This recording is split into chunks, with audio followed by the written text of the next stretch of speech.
Hi everybody, it's Courtney, and today we're going to be creating 3 backgrounds with the flower petals cover plate as well as the flower centers cover plate. And we're going to be doing for the first 2 some die cut inlay, but switching it up just a little bit to create 2 totally different backgrounds. So for the first one here, actually we're going to do all of our die cutting at one time. So I went ahead and took the flower petals cover plate and cut it from this kind of like a coral-y cardstock. And I'll be honest with you, I never used to label my colored cardstock, and I haven't bought colored cardstock in many years. So I don't know what brand this is, and I don't know what the name of the color is, but it's just part of my stash. I also cut that out from some Nina Solar White 80-pound cardstock, and I kept the frame part as well as all of the individual pieces. So I have two card bases here. And I'm going to adhere this first one down, and you can do this any way you want. You can kind of switch up the colors if you want, however you want to do this. But for my cards, I'm going to take this frame piece of this orangey cardstock, and I'm going to adhere this flat down to my A2 size card base. And now I'm using some liquid glue because I find it to be easiest, but you can also use the double-sided adhesive and adhere that to your cardstock before you run it through your die cutting machine. That way all you have to do is peel back the backing and plop it down onto your cardstock. I don't have any, so this is the next best thing for me. So once that's done, I'm going to adhere this down to my card base, and this is the exact size of a card base, or an A2 size. So there's no frame around it. It's super easy to line up. For this white one, I'm just adding a few dots here and there with my Tombow Mono Multi Glue, and I'm going to smear this around with my finger a little bit and then just put it aside to dry. The Tombow Mono Multi Glue is repositionable once it's dry, and I want it to be repositionable. So I'm just going to set that aside while we work on this first one. Now, this is where I made a mistake. Well, I can't really say it's a mistake, but I could have saved myself a ton of time. I didn't realize, and I should have checked, I know these flowers are different sizes, but I didn't realize that each of them are a different shape and they're not necessarily symmetrical. So all I'm doing is adhering these white flowers inside these little openings, but I had to really play around to find the right flower, to find the right position of the flower, and it took me a very long time. So don't do what I did. I learned from this one for the next one, and you'll see what I did a little bit different for the next one. But this probably took me about an hour. I did end up having to run it through my die cutting machine again, just because it just wasn't matching up the way I wanted it to, and I was missing some pieces, or I accidentally put them in the wrong place. Whatever the case may be, you don't do what I did.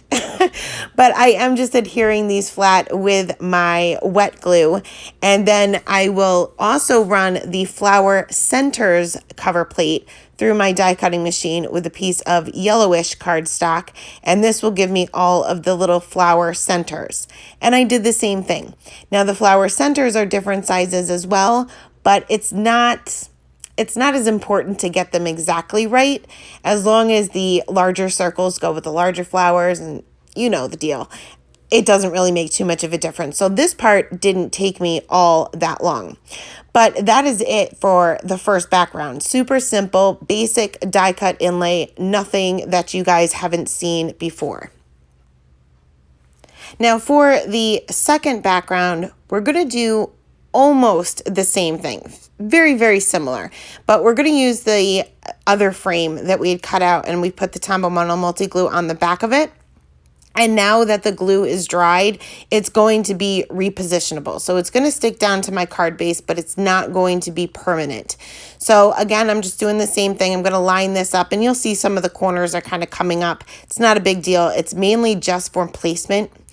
But instead of using all of these pieces that I've already die cut and they're all kind of mixed together, I went ahead and ran this through my Gemini again, and I kept all the pieces, or all the pieces that I could keep in the cover plate, in there. And I took one piece at a time, and I could make sure that the flower was going in the right spot in the right orientation, and this took no time at all. It probably took me, I'd say 5 to 10 minutes to fill up this entire panel. So definitely don't do what I did the first time and do what I did the second time if this is something that you guys are interested in doing. Now, when you're gluing these down, just make sure that you're not using too much glue. It may squish out a little bit because that's what glue does, but just try to avoid using too much. You don't want it to squish out too much because then it's going to stick to that frame piece that's temporarily adhered down, and it will make it harder to remove later. So I went ahead and filled in the rest of these little flowers here, and once they were all filled in, I can remove the frame. Now, you want to double check to make sure that you're not missing any pieces. I had this one piece on the very top that was missing, couldn't find it. Turns out it was still stuck to the die. Very easy to find, but you just kind of have to make sure that you fill in all of those little pieces. So once they were filled in, I gave it a couple of seconds just for the glue to set. Depending on what kind of glue you use, you may need to give it a little bit longer. And then I'm going to carefully remove this frame. And you want to kind of do this slowly so that you're not pulling up the flowers as you pull back the frame. So you'll see that I'm kind of working it with my fingers, making sure that those flowers stay down onto my card base, and I'm only removing the frame.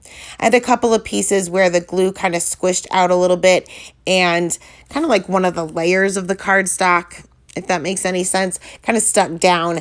And I just took my little pick tool. This is a Cricut pick tool that I use to kind of weed out my dies. And I just peeled that back, and I didn't have any issue at all. Now for this one, I'm not going to use the flower centers. I'm going to bring in some Nuvo drops, and I'll link the color in the description box below. And I'm just going to fill in the centers. Now, just be careful where you put your hand because we're adding a whole lot of Nuvo drops to this entire panel.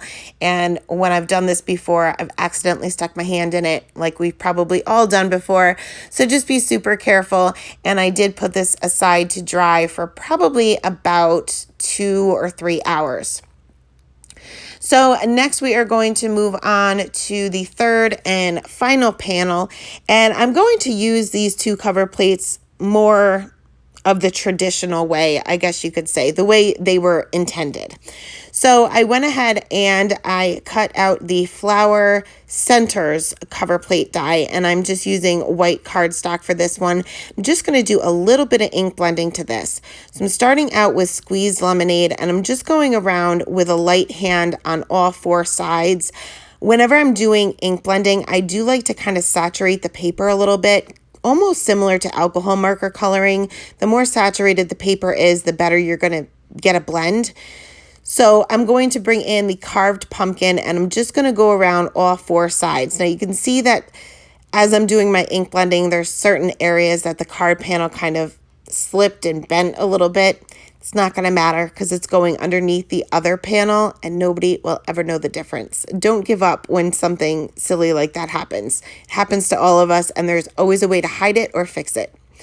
So once that's down, I'm going to bring back in the squeezed lemonade and just kind of blend that out towards the center, leaving the actual center of the panel still yellow.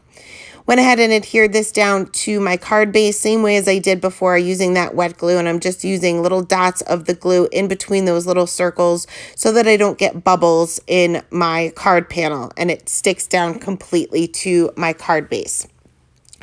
Next, I cut the flower petals cover plate, again with some Neenah Solar White 80-pound cardstock, but I wanted to create kind of a focal point where my sentiment is going to go.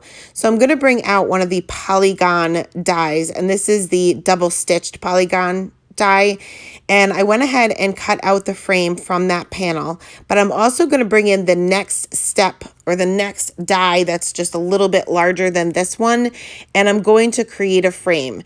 I'm just going to use some Post-it note tape to hold these together to make sure that it doesn't shift around when going through my Gemini, and I'm just going to cut that with some white cardstock. Then I can kind of adhere everything together. I ended up changing my mind later, but this gives you an idea of what you can do with the cover plates just to kind of mix it up a little bit. So again, going to do the same thing as I did before, adhere this down on top of the first cover plate there, just adding little dots of glue in between all of the flowers so that it lays flat. And I'm also going to glue that frame down right there in the center. And I'll show you a quick look at all three of the backgrounds that we created, and then we're going to quickly make these into cards just by adding our sentiments. Not going to do anything crazy to these. So I'm going to be using the birthday stamp set as well as the die set. For this first one, I am using the word as well as the smaller shadow. There's two shadows that come in these die sets. And again, just using my Tombow Mono Multi Glue to adhere my word to the shadow piece, using the same color cardstock as I used for the actual card panel itself. And then for the rest of the sentiment, I'm going to bring out the stamp set itself, and I'm just going to stamp that out onto some of that same colored cardstock with the carved pumpkin Distress Oxide ink, because I figured it's still sitting on my desk. It sort of kind of matches the cardstock, so we're just going to go for it. And I cut that down into a sentiment strip and adhered that directly above the sentiment die. And that is it for the first one. For the second one, with all of those Nuvo drops, I didn't want to add the die cut sentiment just because I felt like there was kind of a whole lot of uneven dimension from the Nuvo drops. So I decided just to create two sentiment strips. So I'm using two of the sentiments from the birthday stamp set. This time I brought out the Abandoned Coral Distress Oxide. I just felt like it matched the cardstock a little bit more than that carved pumpkin. Went ahead and stamped those two out, and I'm bringing out my mini tonic trimmer here to cut these into skinny little sentiment strips, and I'm going to pop those up with some foam tape directly on top of one another. That way it doesn't take away from the background, but you obviously still have a sentiment. So that is it for the second one. On to the third and final one. I went ahead and took just the birthday word. I'm not cutting out any of the frames here. I cut this out once with the yellow cardstock and twice with white cardstock, and I'm going to layer these all together. And this is going to give a lot more stability to the die cut. Just going to make it a little bit thicker, more like an embellishment rather than just cardstock. Now, Honeybee makes the best sentiment dies because they are the easiest to line up. I never have an issue, and I have been using a whole lot of glue for these cards, and my fingers are pretty gluey, and I still didn't have an issue lining these up, even though my fingers are super sticky.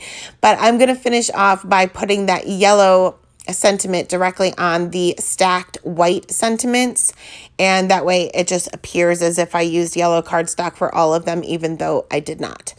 Now, when I lined this up into or over my frame, I realized that I just did not like how I could still see the flower centers through the frame. It just didn't go. It looked a little bit weird.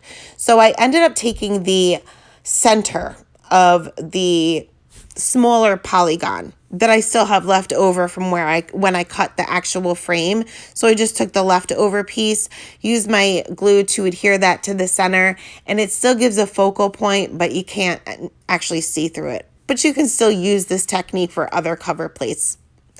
So adhered everything down with my Tombow Mono Multi Glue, and for the rest of the sentiment, I went ahead and white heat embossed the happy onto the yellow cardstock and popped that up directly over my birthday.